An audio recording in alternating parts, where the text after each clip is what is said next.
perfectly boiled rice or risotto, your choice. It was 1986, welcome to Vadodara, my campus placement, and there I was doing in the cafeteria. After doing a double shift, morning I reported in the morning about 6 o'clock, and at 8 o'clock or 9 p.m. when I was in the cafeteria, a poorly lit cafeteria because there's nobody there, everybody had dinner and gone. Now it was depressing, but that is the cost you pay as a shift supervisor. Whether you're doing a double shift or a triple shift, you first send your team for dinner. And they go in at a time when everybody is there from all departments. The place is well lit up, figuratively and metamorphically also. There are people who come, there's all these people who come from the straight jacketed atmosphere of, yes sir, thank you sir, apologies sir, I shall rectify that sir. That ambience of being in the guest presence. So when you come to the cafeteria, you're your normal self. So there's a lot of joking, there's a lot of leg pulling, there's a lot of laughter, and there's no need to control your tone, no need to control your language.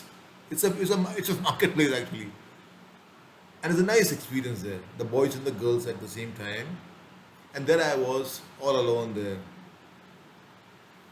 So I went to the food counter and I picked up some food, some dal, some sabzi, and some rice.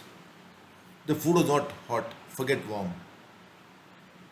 I went to the table, started eating the rice. I could not eat beyond the first spoon.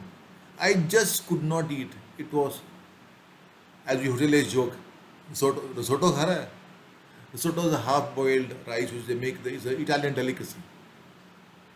I was very hungry, and that at that time, taste be damned. I was 18 years old, and after double shift, the only thing objective is to fuel your stomach, to fill up your stomach, to ensure that you go home and go sleep. Now the thin line between hunger and anger, I had crossed that,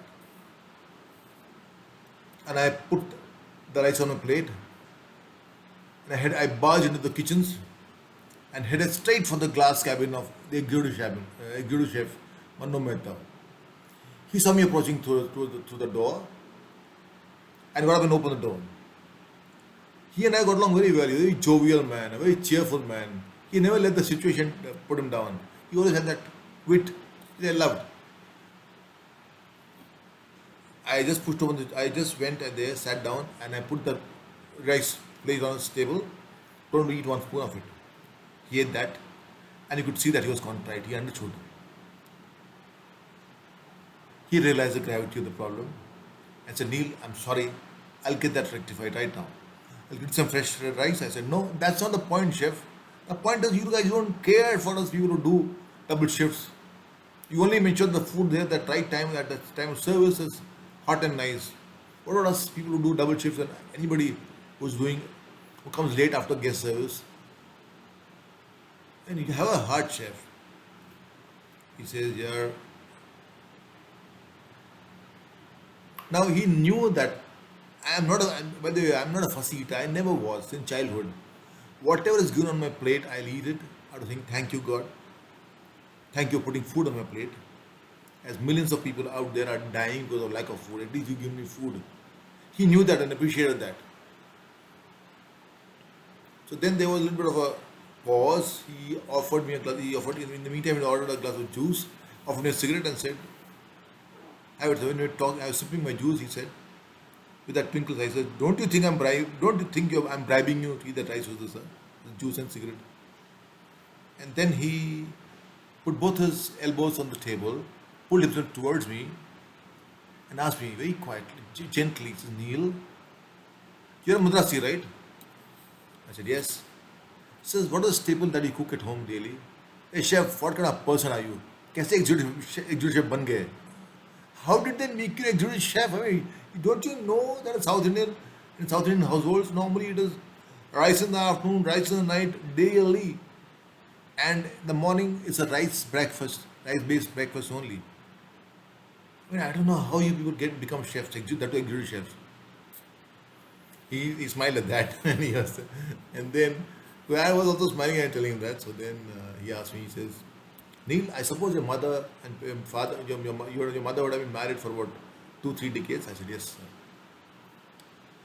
He says, "Your mother will be cooking rice for about 2-3 decades, day in, day out?" I said, "Yes, sir." So I gently was getting into that mode of talk about my mother, so which I also got carried away. So he says, now I understand the problem. He says, every day, more afternoon and night, you get this perfectly boiled rice on your plate. And once in a while, people like us, we make this rice and no wonder you get upset, right? So you're getting used to perfectly boiled rice day in, day out at home. Correct, Neil? I said, no, chef. So why? So your mother been cooking for 2, 3 decades. I said, no, chef. घर में ऐसा होता है, it doesn't happen that way. One day the rice is raw, one day the rice is half cooked, it is overcooked, it's lumpy. I mean, the varieties that she can make. She can conjure up varieties, I said. Like any other South Indian lady can. Says, yeah, she's been making rice, cooking rice for 2, 3 decades. She can still foul up. What about us? We're North Indians here. We make rice once in a week, that too on a Sunday, like a pulao or a biryani or a aloo ki tehri. That's it. So yeah, give us that little bit of, the word that you use was choot. Yeah, give us that little bit of space, that opportunity to give us that little, forgive us for that, yeah, a little bit. He says, but if mother can fail, what chance do we have? He says, that doesn't mean you're going to eat this rice, this inedible rice. But that means that you and I are going to go to the cafeteria now. I've already ordered for the food to be reheated, the dal and sabji to be reheated, and freshly made boiled rice is there. So chalte hain. Let's go to cafeteria. Let's go in there. We went there. First thing he did was he lit up the place. He put on all the lights. He made me sit down there. He went to the counter. He served me table. He served my plate. He got it to my table. So sit down. He got his plate, sat down, and we both were chatting away and joking away. And I learned so many things on that. He would have told me to go and get lost. So, "Jum ban gaya khana, that's it." The executive chef, I was just a shift supervisor. He chose not to. He chose to empathize with the junior, converting a grievance into an experience.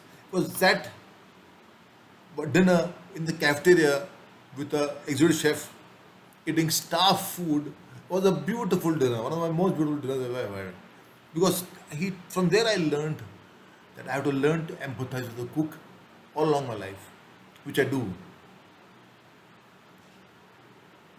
He chose not to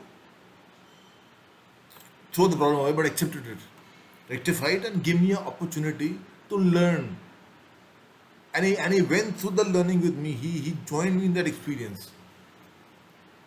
And in life, to ensure I empathize with the cook as I do with my mother all my life. So if I can empathize with my mother who cooks every day, why can't I empathize with the cook who cooks maybe rice once or twice a day, once or twice a month, once or twice a year? Isn't that true? So either you enjoy risotto or suffer half-cooked rice. Embrace the twist to enjoy the turn. Thank you.